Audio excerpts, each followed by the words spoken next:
오늘은 열왕기상 22장 1절에서 14절 말씀인데요. 멸망하기 전에 일어나는 일에 대해서 살펴보려고 합니다. 이제 이런 제목을 골라서 해놓으면 사람들이 오해를 합니다. 그러면 이제 주님께서 오시게 되겠구나. 그러면 그 전에 무슨 일이 일어나는가? 지금 코로나 바이러스, 전쟁, 여러 가지 일들을 이야기할 겁니다. 근데 주님이 재림을 이야기하는 게 아니라 멸망이라고 지금 저는 말씀을 드렸거든요. 주님이 오실 때, 재림하실 때 여러 가지 일들이 있는 부분이고, 이 멸망은 살다가 개개인의 어떤 하나님의 심판과 또 죽음에 이르는 그런 부분을 말하고 있는 것입니다. 구약에는 대부분 주를 제대로 섬기지 않았던 이런 사람들이 대언자에 의해서 경고를 받고, 경고를 받았음에도 그렇게 주님의 말씀으로 돌아오지 않아서 결과적으로 그들은 주님의 심판으로 이제 다른 이방 국가에 의해서 죽임을 당하죠. 대부분 왕들이 그랬고 또 불신자들이 같이 싸잡아서 다 통틀어서 심판을 당해 죽는 일들이 일어났습니다. 또 그러한 사람들 백성들이 아시리아나 바벨론으로 끌려가게 되어지는 것이죠. 이제 그런 멸망. 그런 멸망이 있기 전에 어떤 일이 일어나는가라고 하는 것을 오늘 살펴보려고 합니다. 신약 그리스도인들에게도 멸망이 있습니다. 우리는 물론 주 예수 그리스도를 믿음으로 말미암아 구원받아요. 구원은 잃어버리지 않습니다. 그런데 문제는 하나님의 자녀로서 믿음으로 살지 않으면 하나님께서 징계를 주시는 거거든요. 여러 가지 일들이 일어납니다. 삶에 여러 가지 복잡한 일들과 고난과 역경이 올 수도 있고 몸이 병들 수도 있고 심지어 말을 더 안 들으면 하나님이 데려가시는 거죠. 그게 고린도 교회의 한 예로 말씀을 하고 있는 겁니다. 이제 그런 부분에 있어서 멸망이라고 하는 거죠. 그러니까 믿지 않는 자들에게도 여러 가지 현상들이 일어나지만 대부분 하나님을 믿는다라고 할 때 그런 사람들에게 멸망이 있는 부분이 있습니다. 이제 그런 멸망이 있기 전에 그 사람에게 또 여러 가지 어떤 일들이 일어나는가 오늘 그것을 살펴보려고 합니다. 그러니까 제목을 우리가 볼 때 오해를 하지 말아야 돼요. 지금 코로나 바이러스 그게 일어나는 걸 그런 얘기할 것처럼 오해해서 생각하지 말라는 차원에서 잠깐 말씀을 드렸습니다. TV 프로그램에 이런 것들을 보셨어요. 오직 진실말을 말하자라고 하는 그런 어떤 취지로 인해서 TV 프로그램에서 진실의 문, 진실의 의자 그런 것들을 우리가 본 적이 있었을 것입니다. 때로는 오락 프로그램에서 거짓말 탐지기 어떤 손을 얹어놨는데 거짓말하면 소리가 울리고 콱 찌릿찌릿하는 그런 게 있잖아요. 심장 박독수에 의해서 이제 거짓말을 하면 그게 드러나는 부분이 있나 봐요. 거짓말 탐지기가 정말 누가 만들었는지 대단하긴 한 것 같습니다. 거짓말하는 사람이 얼마나 많으면 그런 것들이 실제 법적인 문제로도 탐지기로 인해서 검사하기도 하고 또 실제적인 그런 일들이 많이 일어나기도 하죠. 왜 이런 얘기를 하냐면 우리가 이제 팩트를 근거로 이제 글을 쓰는 부분이 있잖아요. 언론도 그렇고 책을 쓰는 사람들이 얼마나 많습니까? 그래서 팩트를 근거로 글을 써요. 또 드라마를 만들기도 하고 또 거기에 재미를 주기 위해서 이제 각색을 하잖아요. 없던 이야기도 꾸며내서 재미나게 이야기를 풀음으로 사람들에게 공감을 가게 만들고 있습니다. 근데 이런 팩트를 사실만 말하면 어떻게 보면 그 사실로 그렇구나라고 이해를 할 수 있지만 사람들은 그것만으로 부족하다고 생각하는 것 같아요. 거기에다 뭔가 가미를 해서 재미나게 이야기를 풀어나가는 것 굉장히 궁금하잖아요. 요새 드라마 최고 인기 있는 드라마가 주로 다루는 소재는 뭡니까? 요새 부부의 세계 보면은 알 수 있듯이 뭐예요 주로 다루는 제목? 불륜이잖아요. 막장 드라마 흔히 그렇게 얘기하잖아요.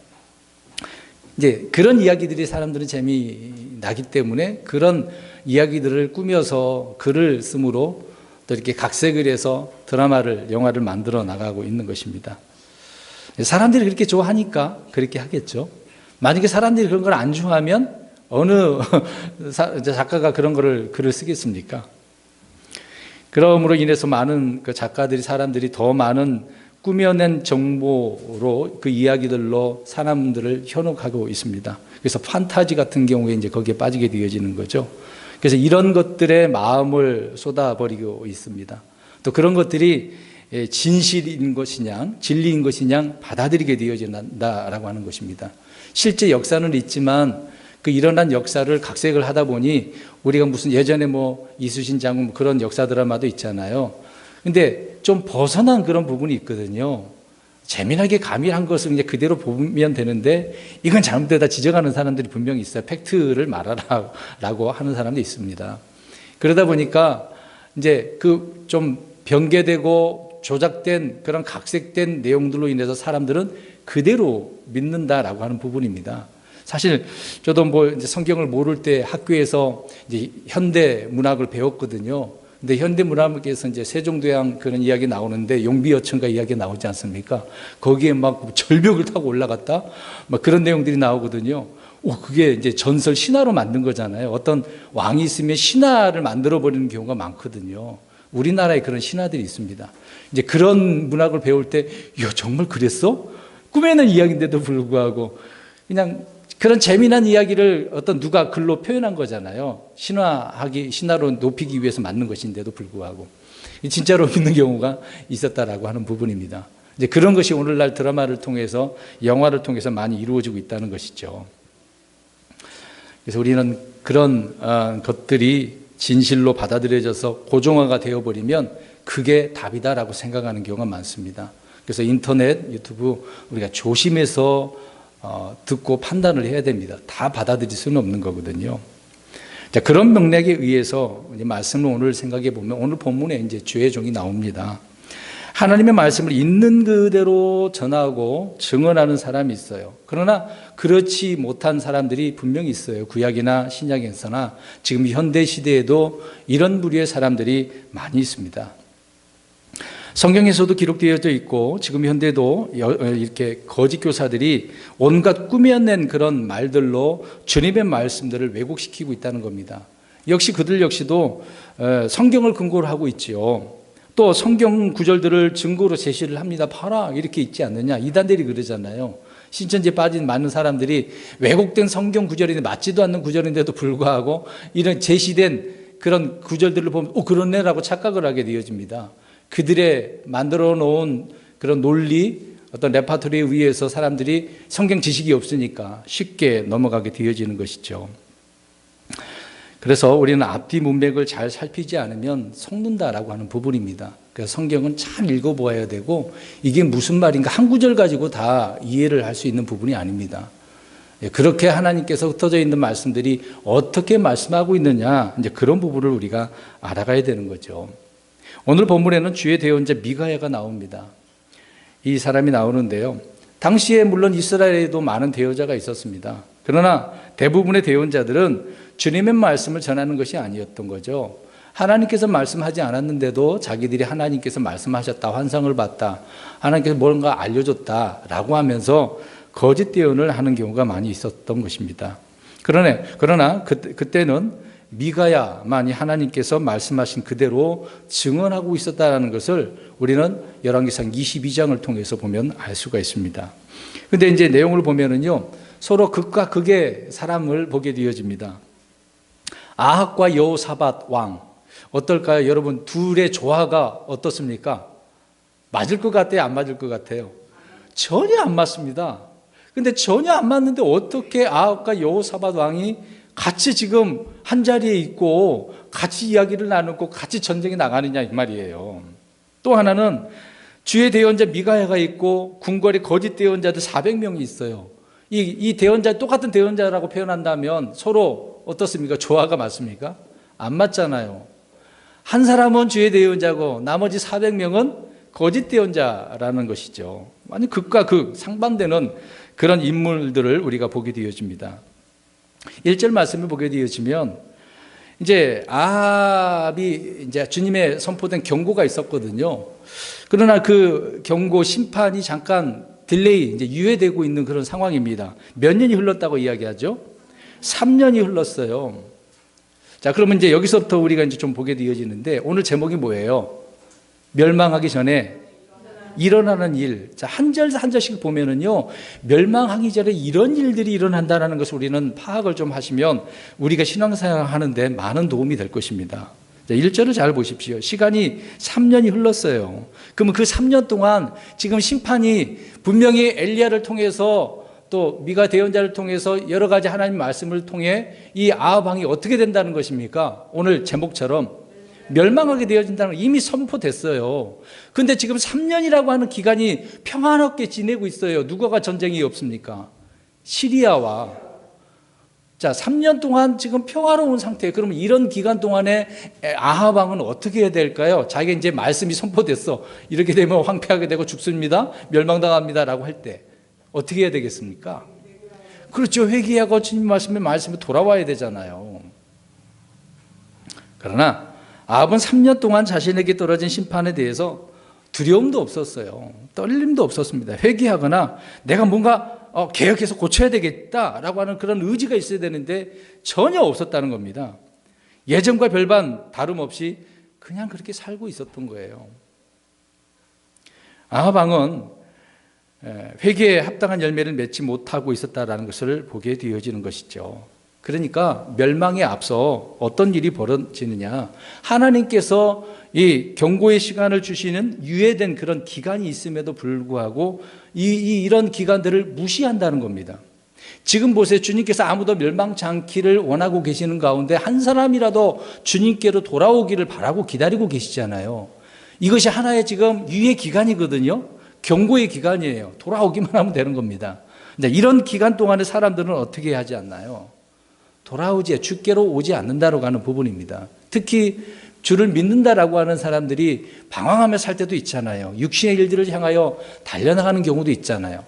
주님을 섬기지도 않고 멀리하고 후원받은 사람이 헤매고 다니는 사람은 굉장히 많습니다. 자, 그런 사람들에게 하나님께서는 지금 믿는 자에게 지금 오늘 말하고 있으니까 멸망할 수가 있다. 그러니까 정신 차려라. 이런 말씀들을 여러 가지로 들려주시고 깨닫게 해주시는 경우도 있을 겁니다. 그러나 이러한 것들을 어떻게 한다고요? 무시한다는 거예요. 그러니까 멸망하기 전에는 꼭 멸망받을 사람들은 하나님의 경고를 무시하게 되어진다는 것을 알 수가 있습니다.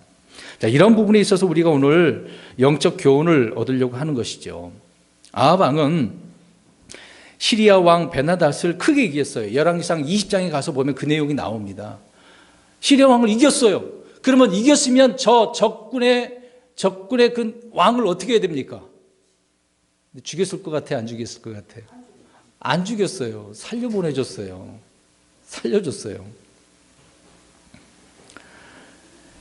결국 베나닷을 살려보냄으로 말미암아 전쟁의 불씨가 지금 남아있는 거예요. 그러니까 3년 다음에 그 후에 지난 다음에 이제 아합 왕이 무슨 생각을 하고 있었던 거예요? 이 베나닷이 자기들이 차지하고 이 땅을 차지하고 있으니까 어떻게 해야 되겠다는 거예요? 빼앗아야 되겠다. 그러면 그동안에 어떻게 했다는 거예요? 살려주니까 베나닷이 여전히 그것을 차지하고 있었다는 얘기 아닙니까? 그러니까 기회를 줬잖아요.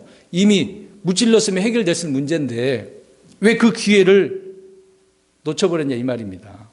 무시해버린 것이죠.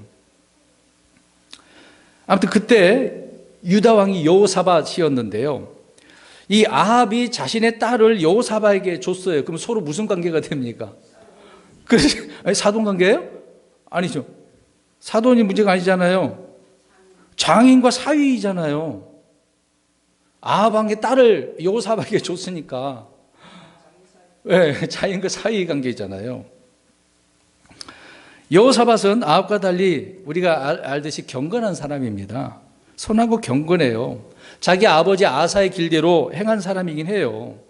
근데 그때 이제 왕이 될 때는 이제 아합 왕이 이제 재위된 지가 이제 4년째거든요. 그때 나이가 이제 여호사밧은 35살이에요. 유다 왕에 올라가서 25년간 통치하다가 죽게 되어집니다. 그러나 이제 여호사밧은 아버지 아사만큼 개혁을 다 그렇게 완벽하게 이루지는 않았습니다. 성경을 보면 몇 가지 못한 일이 있어요. 물론 정말 훌륭한 왕이라고 성경은 말을 하고 있습니다. 그럼에도 불구하고 여호사밧이 하지 못한 일들이 있어요. 산당들은 제거하지 않았고 여전히 이 동성연애를 하는 이런 자들을 그냥 쫓아내 버리긴 했어요. 여러분 생각을 해보세요. 이제 여호사밧처럼 의롭고 정직하고 경건하게 사는 그리스도인들 중에 여호사밧처럼 이렇게 남겨둔 것이 있다고요. 육신에 한 가지 뭔가 산당들은 남겨둔가, 아니 어떤 걸려 넘어질 수 있는 그런 일들이 있을 수도 있거든요. 22장 46절에 가서 한번 보세요. 여호사밧의 문제점이 하나 거기에 기록되어져 있습니다. 누가 있어요? 남색하는 자들, 동성연애 자들이잖아요. 이들을 어떻게 해버렸대요? 어떻게 해야 되겠습니까? 성경적으로 표현한다면. 그렇죠. 아예 돌로 쳐서 죽였어야만 해. 이스라엘의 문화가 법이, 율법이 그러기 때문에 그렇습니다. 지금 돌로 쳐서 죽이면 안 되죠. 아무튼 그렇게 쳐서 죽였어야만 하는데 그냥 살려보낸 거예요. 아방이 베나다서 살려보낸 것처럼. 그러니까 여호사밧은 잘한 것도 있는데 뭔가 부족한 모습을 보여준 경우도 있었다, 그 얘기입니다. 2절에서 보면, 자, 그런 아무튼 3년이 지났어요. 이제 그런 사람들이었는데 둘 다 이스라엘 왕에게 내려갔다라고 나옵니다. 왜 내려가는 거예요? 왜 내려갔을까요? 뭐 전쟁하려고? 아직 전쟁 그 얘기가 몰랐잖아요. 뭐 소식을 전해 왔나요?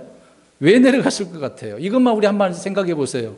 지금 남유다에서 그곳에 개혁하고 하나님을 잘 섬기고 있는데 굳이 우상을 섬기는 저 북이스라엘 아합왕을, 물론 장인과 사위 관계니까 갔다라고 할 수도 있는데 왜 가냐고요? 궁금해서. 예. 자, 여기에서 우리가 하나 생각해 볼 수 있습니다. 이것도 하나의 우리가 멸망하기 전에 일어날 수 있는 일이라는 것을 알 수가 있습니다. 자, 그럼 보세요. 남유다에서 북쪽으로, 이거를 우리가 생각해 보면 지리적으로 장소를 옮긴 거잖아요. 우리가 영적인 사람들, 정말 주님을 잘 믿는 사람은요, 장소, 내가 어디에 거하고 있는 그 위치도 참 중요하기도 합니다. 그러나 우상을 섬기고 있는 저 나라에 아예 장소를, 발을 옮겨서 그걸로 가버리잖아요. 자, 지리적으로 내려간 거예요. 옮겨버렸다, 그 얘기입니다. 또 하나는 정치적으로도 문제가 있는 거거든요. 오늘 이제 대화 내용을 보게 되어지면 다 맡겨버려요, 정치적으로. 당신이 알아서 하세요. 이제 장인이니까 알아서 하세요. 이제 그렇게 돼버리는 거거든요. 또 하나는 이러다 보니 육체적인 문제가 생기다 보니 영적으로도 문제가 생겨버렸습니다. 그러니까 우리가 흔히 말하면 야, 다운됐다, 그런 얘기 하잖아요. 여러 가지 일들로 육신적으로, 정신적으로 야, 다운됐다. 어떤 뭐 이런 전기가 나가도 다운됐다, 그런 표현하고 있거든요. 그러니까 지리적으로, 정치적으로, 영적으로 이 여호사밧 왕은 뭔가 이 남겨둔 것 때문에 하나의 뭐 흔히 말하는 뭐 아킬레스 뭐 그런 거 아주 치명적인 그런 것은 그런 것들로 인해서 다운되어지는, 내려간 일들을 보게 되어집니다. 왜 이렇게 돼 버렸을까? 여러분, 그 이유는 악인과 동맹을 맺었기 때문에 그래요. 여러분 생각해 보세요. 앞에서 말씀드렸습니다만은 하나님을 안 섬기고 우상을 섬기는 왕하고 왜 동맹을 맺냐고요. 악한 자잖아요. 그리고 어떻게 결혼을 합니까? 그러한 딸하고 똑같이 그 딸에 의해서 그 아내로 삼았는데 그 아내가 자기 아버지가 보는 대로 행하지 않겠습니까? 그럼 그 후손들은 어떻게 되겠어요? 어렵죠. 태어난 자식들은 대부분 어머니를 닮거든요. 아버지의 대를 이어서 유다의 개혁자가 이스라엘을 극심하게 타락하게 한 저 아합 왕을 만나러 가는 일, 무엇이겠습니까? 이런 일이 있으면 거절을 했어야죠. 지금 우리 그리스도인들은 세 가지 원칙에 의해서 거절을 해야 됩니다. 여러분, 이 부분에 여러 번 설교한 적이 있는데요. 동조해서는 안 돼요. 비동조잖아요. 타협도 해서는 안 됩니다. 비타협이고 비일치. 어떻게 같은 생각, 같은 마음 품을 수가 있겠습니까? 같은 행동을 할 수가 없는 것이죠. 우리는 세상에서 여러 가지 제한하는 어떤 달콤한 유혹이나 제한이 있으면 그때는 거절을 해야 됩니다. 단호하게. 근데 내게 약간 뭔가 유익이 있을 것 같아. 돈이 생길 것 같아. 그러다가 우리는 거기에 물리게 되어지는 겁니다. 올무가 되어질 수가 있는 거거든요. 잘 판단해야 됩니다. 그러니까 멸망하기 전에는 이런 일이 있는 거예요. 다운된다고요. 예를 들어서 거절한 부분을 말씀드린다면 아합 왕이 자기 궁궐 앞에 포도원이 너무 좋아. 근데 그 포도원이 누구의 것이었어요? 나봇이었겠어. 돈 줄 테니까 좀 나한테 팔아. 그러니까 팔아요, 안 팔아요? 왜 안 팔았어요? 하나님께서 조상들로부터 내게 주신 것인데 이거 팔면 안 됩니다. 전적으로 하나님의 말씀에 순종하며 사는 자였기 때문에 그 말씀을 믿으니까 어떻게 해요? 왕이 말을 해도 돈을 뭐 얼마만큼 주든 간에 거절하잖아요. 돈이 문제가 아니라잖아요. 우리도 마찬가지로 이런 거절을 해야 될 필요성이 있는 것이죠. 그것이 나에게 유익을 주느냐 나를 망치느냐 그걸 잘 판단해야 되는 부분입니다. 지금 오늘날 그리스도인들이 불신자와 같이 섞여 사는 경우, 물론 우리가 세상에 나가지만 그렇게 사는 환경들이 많아요. 근데 그 사람들과 뭐 정당을 이룬다든가 공동체를 같이 거기에 가입해서 행동을 한다든가 같이 사업을 한다든가 이런 거 굉장히 조심해야 될 필요가 있습니다. 항상 경계를 해. 물론 같이 할 수도 있는 부분도 있을 거예요. 그럴 때는 조심조심 또 조심해야 돼요. 큰일 날 수가 있어요. 같이 그렇게 사업하다가 망하는 경우도 굉장히 많기 때문에 그렇습니다. 잠언서 1장 15절에 가보면 이렇게 말씀하고 있어요. 이렇게 말씀드리는 건 제 임으로 말하는 게 아닙니다. 성경이 그렇게 말하고 있어요. 잠언 1장 15절에 내 아들아 너는 그들과 함께 그 길로 다니지 말라. 내 발을 금하여 그들의 행로에서 떠나라. 악한 자들과 같이 하지 말라는 이야기잖아요. 근데 지금 여호사밧 왕은 어떻게 했어요? 장인이기도 하고 동맹을 맺었으니 어떻게 악한 자와 같이 해서 그것으로 내려갈 수가 있겠습니까? 참 멸망에 앞서선 이런 일이 생기는 거예요. 아합은 이전에 그 전에 20장 그 내용입니다. 시리아와의 이제 두 차례 전쟁을 통해서 완전히 그 땅을 차지할 수 있었습니다. 오늘 같이 차지하려고 지금 싸우려고 하잖아요. 기회가 있었음에도 불구하고 말씀드린 것처럼 베나닷을 어떻게 했습니까? 네, 시리아 왕을 살려줬단 말이에요.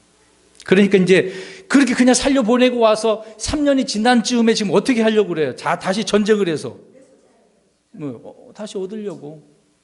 기회가 있을 때는 왜 안 했냐고요. 주님께서 승리를 주셨을 때 불순종하고 마음대로 적을 살려보내고 이제 와서 전쟁을 하려고요? 전쟁도 대충 끝내버렸던 거 아니겠습니까? 그러면요, 그 전에. 그러다 보니까 이제 어떻게 됐습니까? 이 전쟁에 의해서 죽어버리죠. 보세요. 기회 있을 때 내가 그거를 해결하지 않으면요, 오히려 살려보냈던 내가 너그럽게 그에게 관용을 베풀었던 그 자에 의해서 그렇게 되는 것입니다. 우리나라 역사도 알잖아요. 예? 장보고를 살해한 자가 누굽니까? 역사적인 염장 지른다 그런 말 있잖아요. 염장. 예? 이 장보고가 이 적군이었는데 이 염장을 살려줬어요. 이 염장이 속였거든요. 근데 그 기회를 포착해갖고 염장이 죽여버렸어요. 장보고를. 정말 관용을 베풀 때도 그 사람을 보고 베풀어야 되는데 그런 악한 자인지를 모르는 거예요. 속는 거거든요. 이것은 세상 사람들이나 성도들이나 구분 없이 매우 중요한 진리입니다. 이스라엘은 정복전쟁 그 이야기가 나오잖아요. 정복전쟁을 마치지 못한 이스라엘이 그 비극을 우리가 사사기서를 통해서 알 수가 있습니다. 내용을 한번 보십시오. 사사기 우리가 읽었으면 다 잘 알잖아요. 그들은 하나님께서 하라고 또 명령하신 그런 일에 순종하지 않았습니다. 못 쫓아냈잖아요. 그러니까 7차례나 이방 민족에 의해서 종살이를 하는 경우가 많아요. 얼마나 힘들었겠습니까? 고통을 겪었죠. 우리 사울의 예를 한번 보겠습니다. 하나님께서 아말렉을 사무엘에게 명령을 해서 다 무찌르라고 그랬어요. 사울 왕이 어떻게 했습니까? 아말렉을 안 했다니까요. 남겨놨단 말이에요. 좋은 거. 자, 그 결과가 어떻게 된 줄 아십니까? 누구에 의해서 죽음이 당한 줄 아세요? 아말렉 그 청년 사무엘 바로 끝장과 시작장이 나오잖아요. 살려주니까 그 누군가에 의해서 아말렉 사람에게 죽임을 당한 게 사울 왕이거든요. 하나님 말씀에 순종 안 하면 이렇게 되는 겁니다. 그게 멸망에 앞서서 기회가 있는데도 그것을 실행하지 않으니까 이런 문제가 생기는 겁니다. 아합이나 사울같이 주님께서 주신 말씀에 불순종해서 잃어버린 기회, 지금 다시 어떻게 하려고 해요? 아합 싸워서 차지하려고 그러잖아요. 자신의 힘으로 하려고 한다. 될까요? 오늘 내용 보니까 되겠어요? 안 되겠어요? 안 되잖아요. 뒤에까지 안 읽었습니다만은 전쟁에서 패해요. 여호사밧도 도망가잖아요. 목숨만은 부지해가지고. 자, 이런 내용이 성경이요 하나의 예로 나오지만 여기저기에서 계속적으로 반복적으로 기록을 하고 있습니다. 이걸 우리가 교훈 삼아야죠.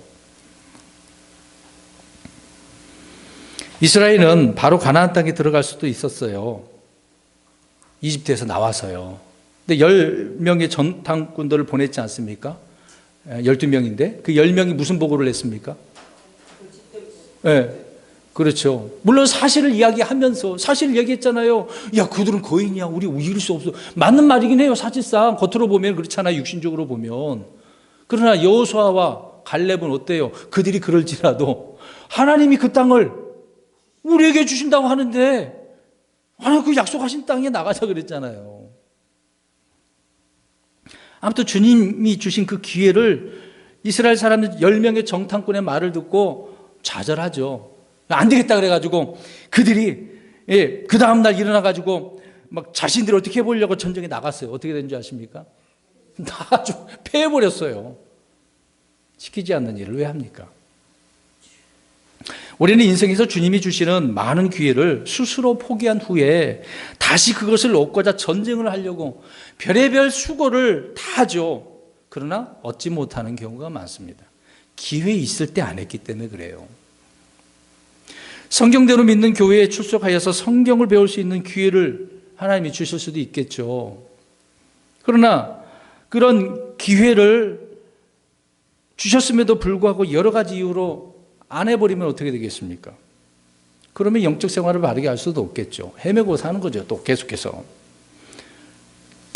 육신적으로 살 수밖에 없게 되어집니다. 자, 이런 모든 예는 모두 아합과 같이 주님의 말씀에 불순종한 결과예요. 기회 있을 때 그 일을 했어야 되는데 그렇지 않았기 때문에 그렇다는 겁니다. 믿음으로 살고 또 승리할 수 있는 기회를 주셨음에도 불구하고 그것을 취하는 대신에 버림으로 아합과 같은 삶을 살 수 있어요. 이런 부분을 우리는 내가 그렇지 않는가 살펴보아야 되는 것입니다. 그 다음에 4절 가서 보시면 눈으로만 보세요. 읽지는 않겠습니다. 자, 아합이 같이 싸우러 가자라고 지금 여호사밧 왕에게 제안을 합니다. 자, 이런 제안에는 앞에서 말씀드린 것처럼 어떻게 해야 됩니까? 거절을 해야 돼요. 그 내용을 알고 있으면 거절해야죠. 하지만 이미 아합 왕을 찾아간 이상 여호사밧은 그 제안을 어떻게 해요? 거절할 수가 없어요. 자기가 스스로 내려갔잖아. 찾아갔잖아요. 자, 또 하나의 문제가 바로 여기 있는 겁니다. 잘못된 제안에 거절 못하는 거라는 거예요. 멸망하기 전에는 여러 가지 제안들이 있을 거예요. 분명히 잘못된 제안인데 거기에 덜컹 물리는 경우가 있거든요.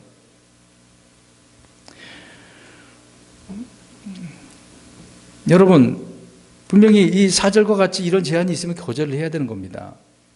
저와 여러분이 죄를 이길 수 없으면 어떻게 해야 될까요? 내가 이 죄에 대한 걸 나 이길 수 없을 안 될 것 같아. 그럼 어떻게 해야 돼? 그 죄를 피해야 되는 거잖아요. 악에게 틈을 주지 말라고 그랬으니까. 그런데 여호사밧은 전쟁에 참여할 뿐만 아니라 내용을 보면 군대의 지휘권까지 지금 4절 보니까 어떻게 해요? 다 넘겨주잖아요. 그 뒤에 하는 말을 보세요. 나는 당신과 같고 내 백성은 당신의 백성과 같고, 이제 말도 표현합니다. 내 말들도 당신의, 이게 무슨 말이에요? 지금 전쟁의 통치권, 그 모든 그 지휘권을 누구에게 넘겨주고 있어요? 아합 왕에게 넘겨주잖아요.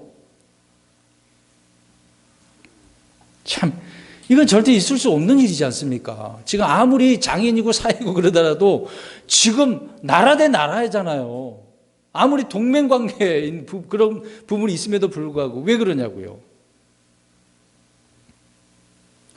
외계적인 어떤 격식에 따른 말이라 해도요, 우상 숭배자와 동일시한다면 본인도 어떤 사람이에요? 우상 숭배하는 사람이나 마찬가지예요. 그러니까 여호사밧은 정에 약해요. 예? 단호한 사람이어야 되는데 그렇지 못했습니다. 그런데 이런 내용이요, 아합 왕의 아들 여호람이 있어요. 여호람과 같이 군대를 또 동원해서 싸울 때도 똑같은 말을 해요. 열왕기하 3장 7절에 똑같은 말을 해요. 이 말대로 그대로 적용하고 있다고요. 시간이 지났음에도 불구하고 여호사밧은 어때요? 지금 이 사건을 통해서 교훈을 삼아야 되는데 똑같이 다 넘겨줘요. 이 혈연 관계가 있게 됐기 때문에 그렇죠. 경건한 하나님의 사람이 사악한 세상의 사람들의 그 말에 화답하면서 거기에 넘어가고 말았다, 그 얘기입니다. 자, 그런데요, 이 내용을 보면 잘 몰라요. 우리 역대하 18장 2절 가서 읽어보세요. 아합 왕이 여호사밧에게 어떻게 했을 것 같아요? 이런 지휘권까지 다 넘겨주도록 어떻게 했을 것 같아요, 아합 왕이요?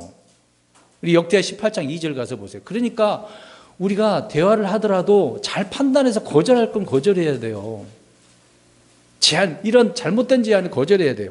역대하 18장 2절 시작.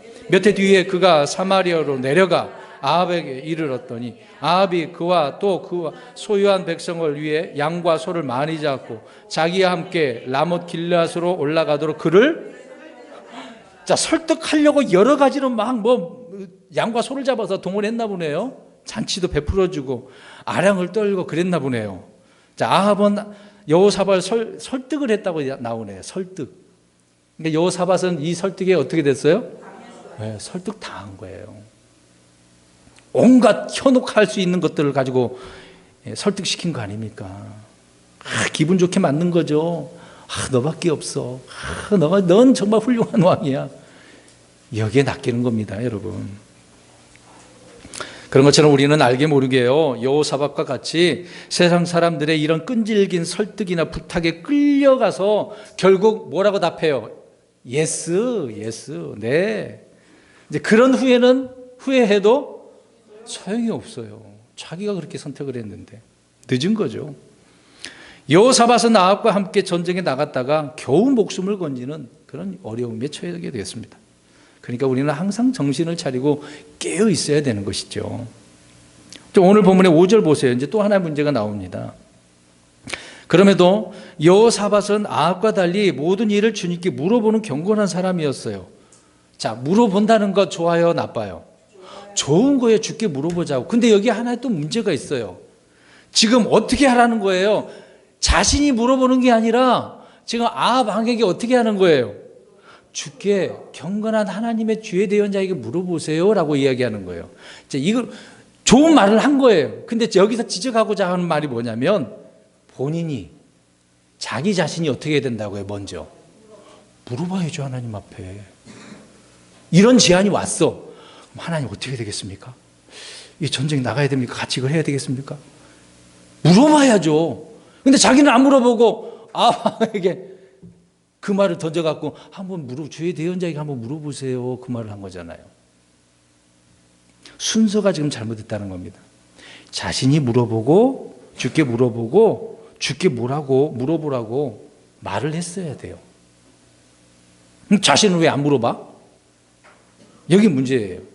그러니까 멸망에 앞서서 사람들은 자신이 좀 주께 물어봐야 돼요. 이런 일이 왜 옵니까? 어떻게 해야 되겠습니까? 알려달라고 해야 되는데 안 물어본다고요. 그러니까 꼭 멸망한 사람은 그래요. 안 물어본다니까. 하나님 앞에 안 물어보고 다른 사람 찾아가는 거예요. 똑똑한 사람, 이런 문제를 해결할 수 있는 사람 찾아가는 거죠. 우리는 주님께 물어보는 거예요. 주님께.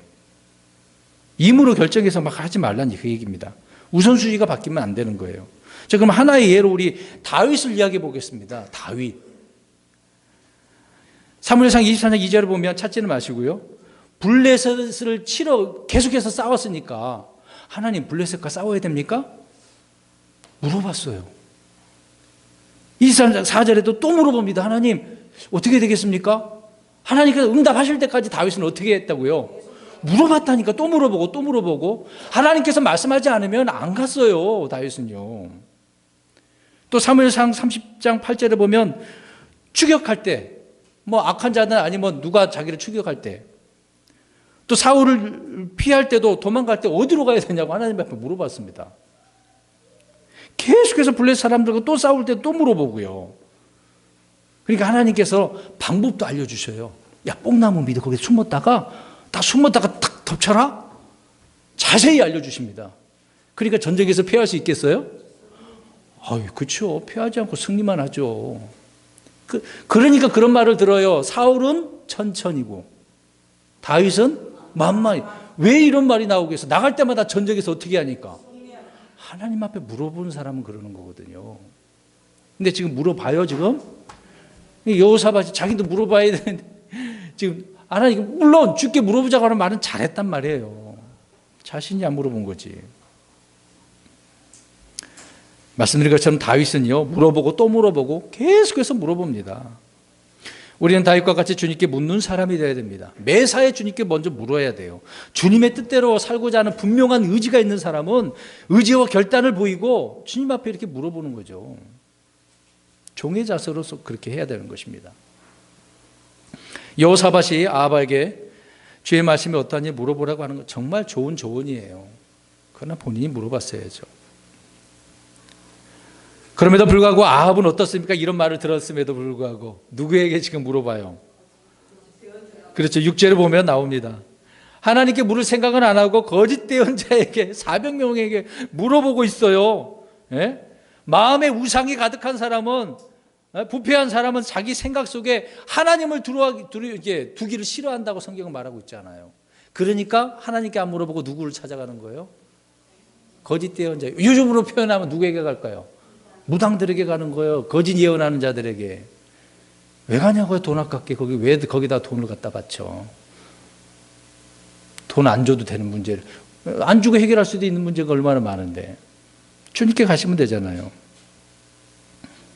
그럼 보겠습니다. 자, 주님께 묻는다는 것은 기도하는 거잖아요. 저와 여러분이 기도를 하지 않는다라고 생각해 보세요. 그러면 단지 기도를 게을르게 하는 그런 차원이 아니에요, 이것은요. 저의 여러분의 마음과 생각 속에 주님이 차지할 공간을 지금 어떤 것으로 채운 거예요? 육신의 일들이나 지금 오늘 본문을 보면 우상들로 채운 거 아닙니까? 거짓으로 가득 채운 거죠. 그러한 표로 지금 보여주는 거거든요. 기도가 안 되는 것은. 주님 말고 다른 것이 채워져 있으니까 기도가 안 되는 겁니다. 뭔가 있는 거죠. 스트레스 받았거나 정신적인 충격을 받았거나 육신의 일들이거나. 우리 에스겔 14장 3절 가서 같이 읽겠습니다. 에스겔 14장 3절 보십시오. 이건 성경적인 이야기입니다. 제가 말한 거 아니에요. 성경에 있는 말을 하는 겁니다. 에스겔 14장 3절 가서 보세요. 14장 3절, 에스겔 14장 3절 시작. 사람의 아들아, 이 사람들이 자기 우상들을 자기 마음속에 세우며 자기 불법의 걸림돌을 자기 얼굴 앞에 두었으니 과연 그들이 내게 물을 수 있겠느냐? 자, 하나님 앞에 기도할 수 없는, 물을 수 없는 이유는 뭐예요? 그 속에 다른 거 우상들을 두었으니까, 불법의 걸림돌이 있으니까 하나님 앞에 물을 수 없대잖아요.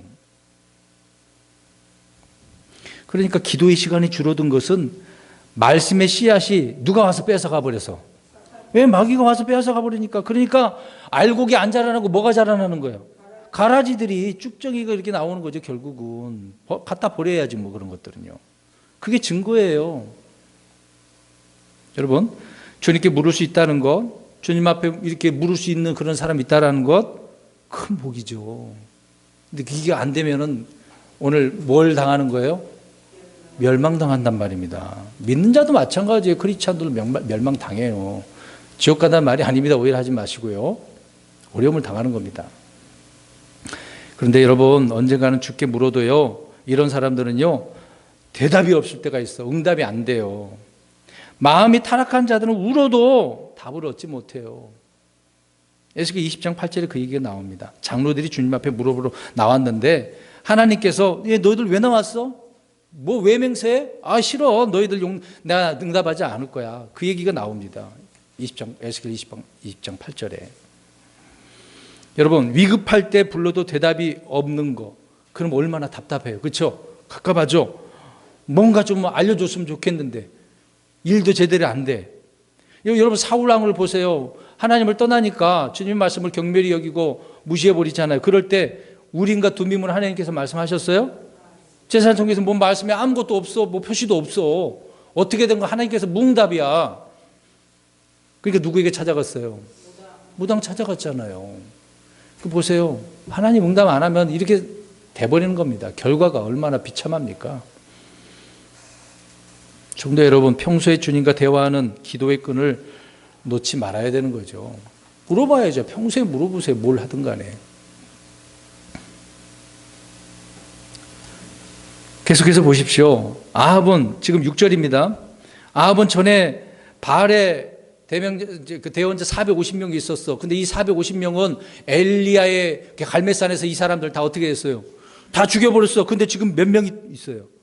400명이 또 있네. 물론 거기에 보면 바알의 대원자 400명이 있고 작은 숲을 섬기는 400명 대원자가 있어요. 그런 자인지 아니면 또 늘어나갖고 이렇게 생겼는지 그건 모르겠습니다만은 아무튼 400명이 옆에 또 있네. 그래서 이들에게 지금 왕이 전쟁에 나가야 되느냐고, 싸워야 되느냐고 묻긴 물어요. 하나님께 안 물어보고 거짓 대언자들에게. 네. 그럼 이 거짓 대언자들이 뭐라고 하겠어요? 싸우러 나가면 무조건 무조건 이겨요. 무조건 이겨요. 거짓말인데. 이들은요, 거짓 대언자들은 항상 왕의 기분을 맞추고 있기 때문에 이미 정해진 레파토리가 있는 거예요. 정해진 정책의 틀을 가지고 선동하면서 거기에 부응하는 거죠. 맞춰주는 거예요. 여러분, 한 가지 예로 몇 번 말씀드린 적이 있습니다. 우리나라요, 종교 지도자들이 국가 조찬 기도에 갈까요, 안 갈까요? 가요. 거기에 뭐 불교, 천주교, 또 뭐 성공회도 오기도 하고 기독교라고 하는 단체도, 개신교도 갑니다. 거기서 어떻게 할까요? 유명한 목사님들이 거기 있는데, 제가 보여드렸잖아요. 예전에 그 사진, 거기 가서 찍고 조찬 기도에 가고 사진 찍은 거. 제가 장로교에 있을 때 노예 목사님 가갖고 초청대에서 갔다고 사진 그거 찍어놓고 보여줬던 거. 카톡에다 올려놨다니까, 자랑스럽게. 예? 근데 그 조찬 기도회는요, 정말 의리의리한 호텔, 아침에 거기 입직하거든요. 거기서 식사를 아주 진수성찬으로 나오잖아요. 고급이 나올 거 아닙니까? 맛있게 먹고. 자, 그렇게 딱 가서 앉았는데, 그 지도자들이, 위정자들이 말을 해요. 그럼 어떨 것 같아요? 이렇게 하면 안 됩니다. 그럴 말할 사람이 있을 것 같아요? 안 해요. 잘하셨습니다. 좋은 정책입니다. 기도하겠습니다. 어떨까요, 여러분? 계속 그래요. 실제 그렇습니다. 그런 자들이 악법을 만들고 인권을 유린하는 그런 정책을 펼치고 있는데 가서 뭐라 그런다고요? 잘하셨습니다. 이런 사람이야말로 오늘 본문에 나오는 누구예요? 거짓 대언자들이죠. 똑같은 거예요. 아합의 대언자들에 불과한 겁니다. 왜 바른 소리를 안 하냐고요? 거짓 대언자들의 말이 아합에게 얼마나 힘과 용기를 주었는지 한번 생각을 해보십시오. 그런 말에, 이 말을 들으니까 아합 왕이 어떻게 했어요? 그렇지. 신이 나하고 함께한다. 그 신은 하나님이 아니고 저 우상 거짓된 건데. 예? 참 분명한 거짓인데도 불구하고 이제 자기 희망 상황이 이제 그렇게 들려지니까 스스로가 위안을 삼는 것이죠. 자기 생각에서 나온 조언은 맞으면 좋은 거예요. 틀려도 뭐 그만이죠, 뭐. 이런 사람들에게 있어서는. 여러분, 아합의 대언자들이 하는 대언은요, 오히려 그런 대언은요, 의로운 자를 낙심하게 만들어요. 또 사악한 자들에게는 오히려 그것이 힘과 위로가 될 수는 있겠지만 이것은 사악한 대언입니다. 악인들에게 자신들의 그 행동을 정당하게 할 수 있는 근거를 마련해주고 합리화시켜버리는 거죠. 그래서 잘 들으셔야 됩니다. 그 말이 성경적으로 정말 맞는가 안 맞는가. 아무리 좋은 말이라도 제가 만약에 이런 식으로 한다면 성도인이 판단하고 아니라고 얘기해 주셔야 돼요. 잘못된 말을 했다고 한다면.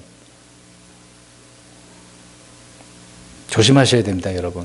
주변에 많은 목사님들이 그렇게 하잖아요. 아닌데도 불구하고 잘 될 거예요. 주님을 제대로 섬기지 않아서 망하고 있는데 뭘 잘 될 거라고 그래요. 말도 안 되지. 에스겔 13장 22절 가서 보세요. 이들이 사악한 자들 때문에 어떻게 되겠습니까? 의로운 자들이 힘들어요. 슬퍼하게 됩니다. 에스겔 13장 22절 시작. 내가 슬프게 하지 아니한 의로운 자의 마음을 너희가 거짓말로 슬프게 하며 사악한 자에게 생명을 약속함으로 그의 손을 강하게 하여 그가 자기의 사악한 길에서 돌아서지 아니하게 해. 참 나쁜 대언해가지고 결국 다 죽게 돼 만들었다 그 얘기 아닙니까? 그러나 그럼에도 불구하고 저와 여러분에게는 정말 위대한 조언자이신 우리 주님이 계시죠. 말씀이 있습니다. 기록된 말씀이 있잖아요. 주님은 모사라고 하잖아요. 모사. 말씀이 모사죠. 그러니까 우리가 끊임없이 주님과 주님의 말씀에 귀를 기울인다면 선하고 의로운 길을 가게 되어진다 그 얘기입니다. 이스라엘이 유대 민족이 바벨론으로 포로로 잡혀가는 그런 민족인 패망이 있기 전에 가장 큰 문제는 이스라엘 백성들이 대언자들이 부패했다는 거였거든요. 그러니까 그렇게 돼버린 것입니다. 예레미야서를 통해서 알 수가 있죠. 오늘날 교회 강단에서도 마찬가지입니다. 세상 이야기를 하면서 설교를 하면서 주님의 말씀이라고 하고 안 되죠. 그러니까 주님의 말씀을 전하는 사역자들이 흔히 말하는 지금 말이 안 맞는 것이지만 성직자들이 그렇게 타락을 하는 것이죠. 그러니까 세상이 얼마나 타락했는가를 보면서 말세를 논하지 말고 지금 교회가 얼마나 타락했는지 사역자들이 목자들이 얼마나 주님의 말씀을 배척하고 타락했는지 그것을 보고 마지막 때라고 우리가 간음을 해야 되는 거거든요. 코로나 바이러스 때문에 마지막 때라 엉뚱한 소리 하지 마세요. 엉뚱하지 소리 하지. 과거에도 옛날에 있었잖아요. 이미 유럽에 몇 천만 명이 죽었었는데 왜 그때 그러면 멸망이라고 그러지? 그럼 지금 이것 때문에 이거 멸망이라고 이야기합니까? 또 있을 거예요 앞으로. 교회가 하늘 올라가면 이 땅에 7년 환란 동안에도 이런 역병이 또 일어난다고요. 항상 전쟁과 역병은 맞물려서 오게 되어질 수밖에 없습니다. 그것을 보고 해서 주님 오실 때가 됐다? 아니라니까. 멸망이 앞서서 지금 현재에서는 교회가 사역자들이 얼마나 타락했는지를 보면 되는 것입니다. 예레미야 5장 30절 31절에 그 땅에서 놀랍고도 무서운 일이 이루어졌도다. 대언자들은 거짓으로 대언하고 제사장들은 자기 방법으로 다스리며 내 백성은 그렇게 하는 것을 사랑하니 그것의 마지막에는 너희가 무엇을 하려느냐. 참 백성들은 그런 게 좋았대요. 얼마나 사랑했는지 그런 말만 해달라고 요청을 했겠죠. 그러니까 대언자들이나 제사장들은 어떻게 해요? 그 입맛에 맞춰야지 맞춰야지. 예레미야 8장 10절 11절 14장 13, 14절에 23장 14절부터 17절에 그들의 타락성이 그대로 나옵니다. 이 시대에도 마찬가지죠. 거짓 대언자들 교사들이 넘쳐나요. 하나님의 말씀을 왜곡시켜버리잖아요. 권위를 무너뜨리잖아요. 하나님신 예수님을 그냥 사람이라고 그런 말을 하는 사람이 얼마나 많은데요. 마태복음 7장 15절에 주님께서 말씀하셨습니다. 거짓 대언자들을 조심하라. 그들은 양의 옷을 입고 너희에게 나오나 속은 약탈하는 일인이라. 빼앗아간다니까요. 그러니까 악과 같은 사람들은 거짓 대언자들을 더 좋아해요. 그런 말을 좋아해요. 입맛에 맞는 말을 해주기 때문에. 그래서 많은 성도들이 건전한 진리의 지식을 떠나버리고 오히려 자기 성향에 맞는 설교자를 찾아서 다니죠. 부흥회 가기도 하고 요새 부흥회는 잘 안 다니더라고요. 유튜브가 있으니까 다 듣잖아요. 입맛에 맞춰서 언제든지 이름만 치면 다 나오니까. 큰 교회 목사님 이름 딱 치면 다 나오잖아요. 자기 입맛에 맞는 설교하면 그분의 설교만 듣는 거잖아요. 그러니까 요새 교회도 떠돌아다니시는 분들이 있는데 인터넷 서핑 떠돌아다니는 사람들 많아요. 교회는 안 나오고. 자, 이 부분을 신약에 나와 있는 성경 구절을 보겠습니다. 디모데후서 4장 3절 4절 보십시오. 빨리 찾으십시기 바랍니다. 디모데후서 4장 3절 4절. 구약이나 신약이나 똑같다니까요. 현재도 마찬가지입니다. 디모데후서 4장 3절 4절 시작. 때가 이르리니 그들이 건전한 교리를 건디지 못하며 귀가 가려워 자기 욕심대로 자기를 위해 선생들을 쌓아두고 또 진리로부터 귀를 돌이켜 꾸며낸 이야기들을 돌아서리라. 이런 일이 벌어진대요. 또 이 구절도 이렇게 악한 자들은 써먹죠. 봐라, 자기가 진짜 하나님의 종이라고만 얘기하면서 악한 짓을 하면서도 이걸 또 써먹어요. 자기 말만 들으라고. 어쨌거나 이 말씀은 마지막 때 이렇게 일은 안 되잖아요. 진리에 자신을 맞추고 순종하는 대신에 반대로 이런 세상의 잘못된 설교와 신학에 자기 자신을 맞추면 되겠습니까? 그건 교회가 아니죠. 그냥 사회단체, 다른 단체일 뿐이죠. 베드로서 2장 1절과 3절을 보면 그러나 백성 가운데 거짓 대언자들이 있었던 것 같이 너희 가운데 거짓 교사들이 있으리니 베드로가 이야기한 겁니다. 이런데 이때잖아요. 그들은 정죄받을 이단 교리는 몰래 들여와 심지어 자기들을 사신주를 부인하기까지 하고. 보세요. 주님을 부인한다니까요. 뒤에 말씀은 집에서 찾아서 읽으시기 바랍니다. 우리는 지금 이런 시대에 살고 있어요. 저와 여러분이 아합이라고 한다면 여러분의 주위에는 어떤 대언자들이 있을 것 같아요? 아합에게 달라붙은 400명의 대언자들처럼 그러한 거짓말을 하는 자들이 옆에 달라붙는다고요. 그러나 저와 여러분이 여호사밧이라고 한다면 누구를? 주의 대언자들을 찾아볼 수 있는 겁니다. 그러니까 내가 지금 어떤 사람이냐고 하는 것을 생각해 보십시오. 아합이냐 여호사밧 왕이냐. 7절 보시기 바랍니다. 오늘 본문의 22장 7절. 여호사밧은 아합과 달리 이들이 주의 대언자들이 아님을 지금 알아보긴 했어요. 아, 이건 이상한데? 그래서 알아보자는 거죠. 그들의 말을 신뢰하지는 않았습니다. 그래서 주의 대언자를 찾은 거죠. 그런데 문제는 여기 문제는 하나 있습니다. 400명이 말하는 것이니까 어떻게 들리겠어요? 다수가 진리라고 생각하면, 민주주의가 그거잖아요. 다수로 결정하면 끝나잖아요. 딱 정해놓으면 그게 진리예요. 누가 많은 사람이 이걸 하면 그것이 진리인 것처럼 얘기하잖아요. 지금 시대가 그런 거란 말입니다. 마지막 때는 이런 일이 벌어지는 거예요. 다수가 진리인 것이냐. 그게 아니라고요. 그러니까 여호사밧은 이것을 지금 어떻게 해요? 간파하고 있는 거죠. 아, 이거 아닌데? 400명 이상한 말을 하네? 이거 아닌데? 그걸 아는 거죠. 왜 그럴까요? 그 전에 남유다에서 주의 대언자들의 말을 들은 적이 있으니까. 하나님의 말씀을 어떻게 듣는 방법을 아니까 이들이 말한 거 잘못됐다는 걸 알고 있었던 거죠. 그러니까 여기서 7절에서 말씀드리고자 하는 것은 다수의 말을 들을 것인가? 그 얘기예요. 다수는 진리가 아닙니다. 여러분, 믿음의 사람은요, 주님의 음성을 말씀을 아는 사람, 들은 사람은요, 저번 주에 듣는 문제 말씀드렸잖아요. 제대로 듣는 사람은 누가 무슨 말을 하더라도 알아들어요. 이거 이상한데? 잘못됐는데? 그럼 안 듣는 거죠. 거절하는 것이죠. 그러나 반면에 이것을 구분하지 못한 사람들을 한번 보세요.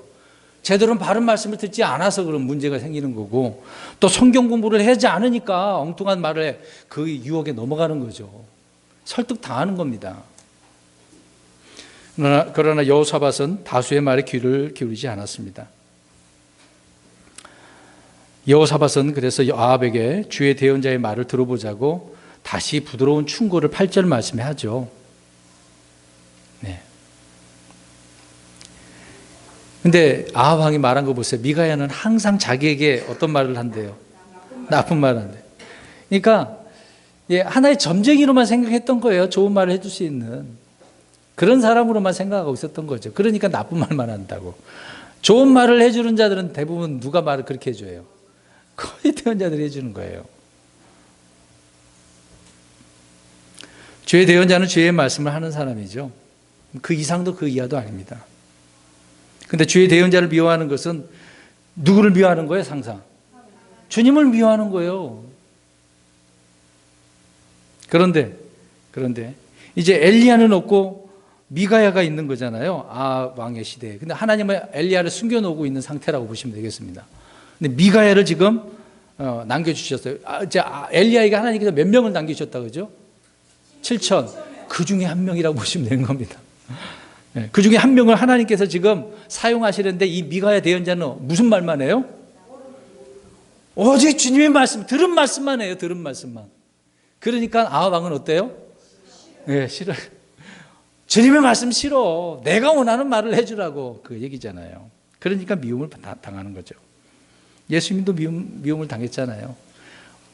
이 땅에 이스라엘 백성들이 오셨는데 자기 백성이 잘못했다고 주님께서 말씀하시니까 주님을 미워해서 십자가에 죽이지 않습니까? 아모스 5장 10절에 그들이 성문에서 꾸짖는 자를 미워하며 올바르게 말하는 자를 몹시 싫어하는도다. 싫어해요. 우리 지금 문제 아모스서 나가잖아요. 요엘서하고. 이런 일이 벌어지고 있는 겁니다.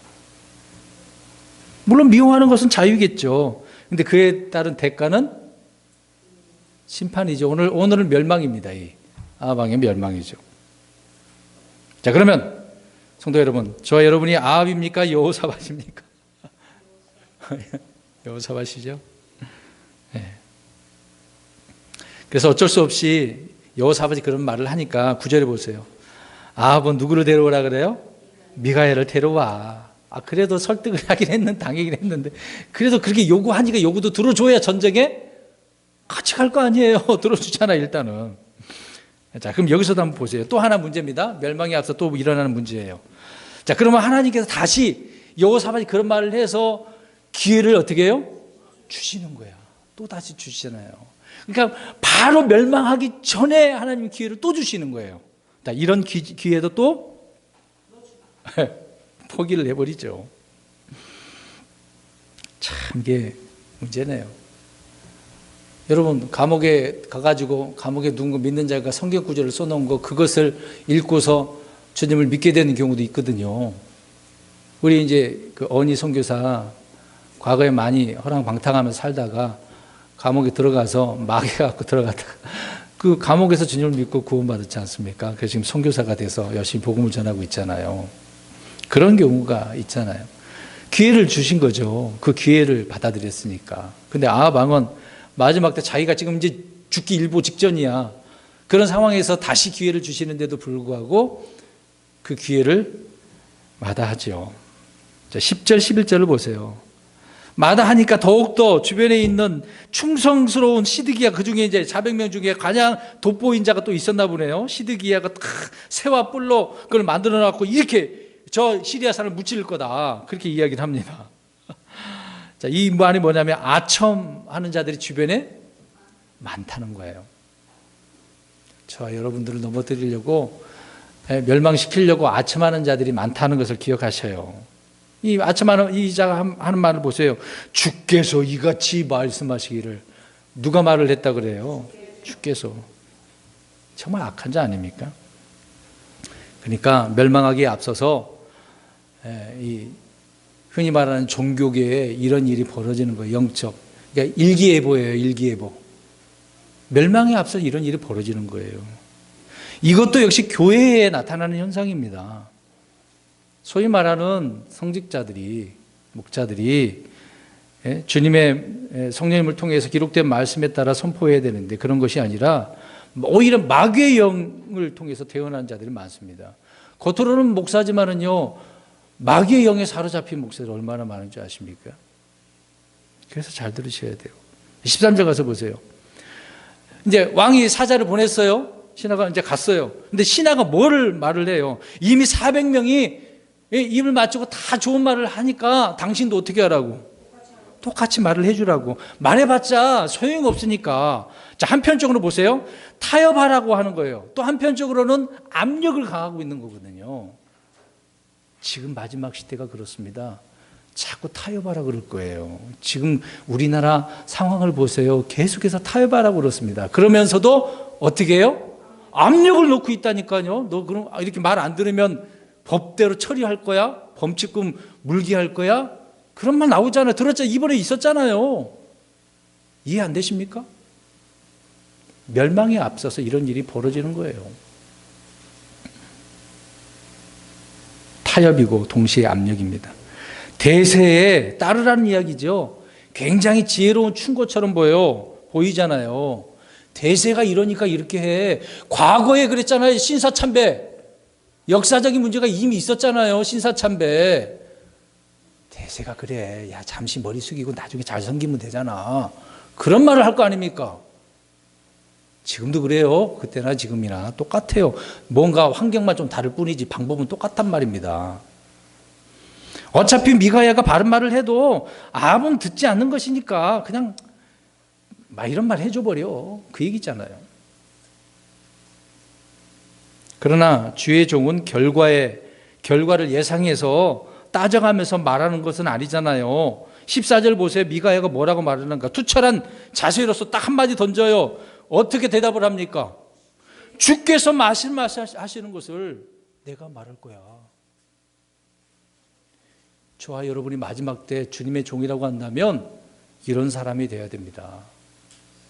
누가 내게 어떤 말을 주께서 말씀하시는 대로 내 말을 하지 말라고요. 내 생각을 하지 말라는 말입니다.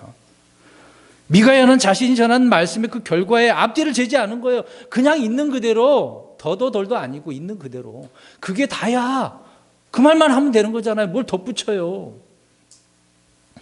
아합과 같은 배교의 시대에 이스라엘의 엘리야 외에도 미가야 같은 주의 대언자가 있었다는 사실, 어떻게 보면 축복이잖아요. 감사히 받아들여야 되는, 이걸 거절한 거 아닙니까? 사악한 아합 앞에서 아합을 대적하는 증언을 하는 것은 쉽지 않을 것입니다. 그러나 주의 종이라고 한다면 사람을 두려워서는 안 되죠. 주님을 두려워야 됩니다. 내가 그 자리에서 죽을 수도 있겠죠. 그러니까 사람을 두려워하면 하나님 말씀 제대로 못 전하는 겁니다. 특히 이 세대에 주님의 말씀을 증언하는 것, 조롱받겠죠. 예나 지금이나 똑같습니다. 지금 보세요. 우리 이웃에게 바른 말을 해보세요.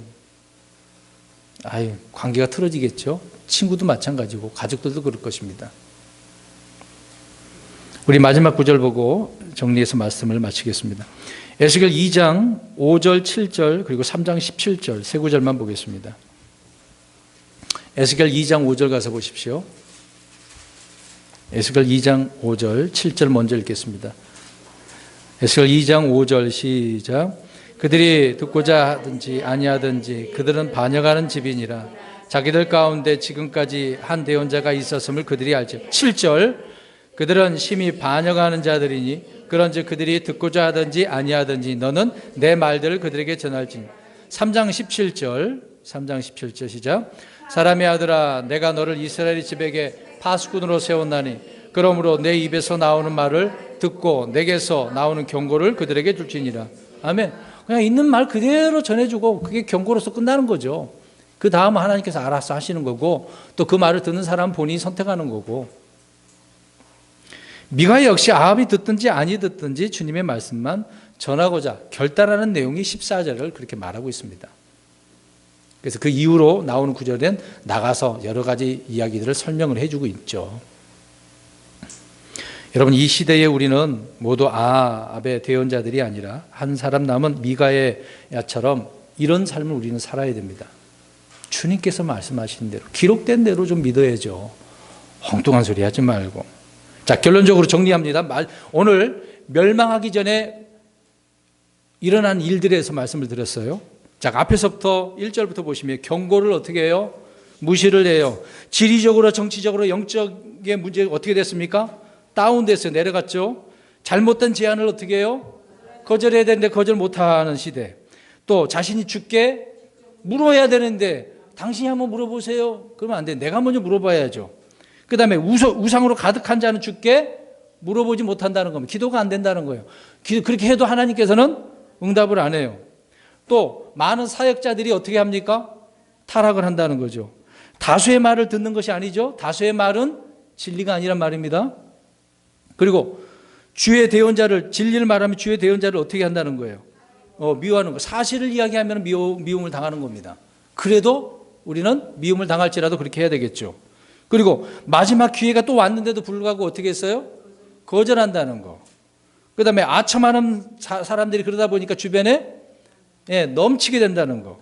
그리고 타협하라고 무엇을 행사해요? 압력을 행사한다는 겁니다. 이게 멸망하기 전에 이런 일이 벌어지는 거예요. 이런 예는 오늘 이 22장에만 나오지만 다른 데 계속 반복적으로 나오잖아요. 성도 여러분, 이 마지막 때를 살아가는 우리들이 올바른 분별력의 말씀을 통해서 분별해야 됩니다. 그래서 우리도 넘어질 수 있고 멸망할 수 있어요. 그러나 그렇게 되지 않으려면 오늘 신실하게 주님을 바라보는 미가야처럼 여호사밧처럼 주님 앞에 있어야 됩니다. 뭔가 남기지 마시라고요. 해결할 건 빨리 해결해버려야죠. 기회가 있을 때. 어떤 이런 은혜로운 삶을 살아가는 저와 여러분이 되시기를 주의 이름으로 축원합니다. 아멘. 기도하겠습니다.